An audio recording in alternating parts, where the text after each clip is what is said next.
សុខេមចេញមកបកស្រាយបែបទៅកាន់អ្នករីគុណចំពោះកម្មវិធីបុកលក្ខខ្មែរដែលយកការថ្វាយបង្គំសាសនាអ៊ីស្លាមចូលរួមសម្ដែងក្រោយទទួលបានការរិះគន់ពីបងប្អូនខ្មែរអ៊ីស្លាមជាច្រើនលើបណ្ដាញសង្គមនៅក្នុងពិធីបុកលក្ខដែលសម្ដែងនៅក្នុងពិធីមង្គលការរបស់អ្នកនាងពេជ្រពិសីក្នុងថ្ងៃមង្គលការអ្នកនាងខាត់សុខេមក៏បានចេញមកបកស្រាយនៅលើទំព័របណ្ដាញសង្គម Facebook របស់ខ្លួននៅថ្ងៃទី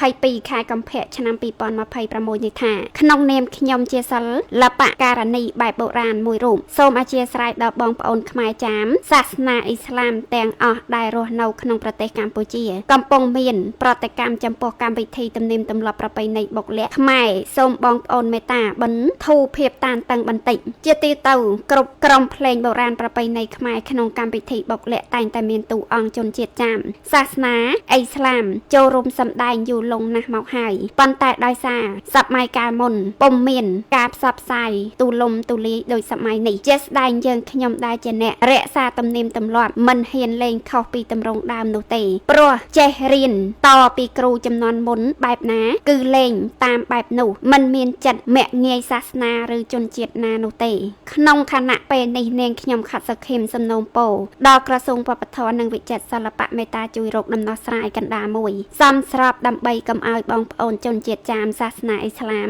មានអារម្មណ៍អាក់អន់ចិត្តបែបនេះបន្តទៅទៀតសូមអធិស្ឋាននាងខ្ញុំសូមជូនជាយោបល់តិចតួចបើសិនជាថ្នាក់ដឹកនាំក្រសួងអនុញ្ញាតដូរពីបងប្អូនជនជាតិចាមអ៊ីស្លាមចៅទូកមកជាជនជាតិខ្មែរចៅទូកវិញក៏ល្អដែរដោយរក្សាទំនៀមទម្លាប់បែបបត់ដដែលយើងអាចប្រតិបត្តិតាមការសម្រេចចិត្តរបស់ថ្នាក់ដឹកនាំក្រសួងជានិច្ចជាចុងក្រោយបើសិនជាមានពាក្យលើសលួសខ្ពស់ទៀតត្រង់ណាសូមមេត្តាថ្នាក់ដឹកនាំក៏ដូចជាបងប្អូនជនជាតិទាំងអស់អធិស្ឋានដល់រូបនាងខ្ញុំផងដោយសេចក្តីគោរពពីនាងខ្ញុំខាត់សុខេម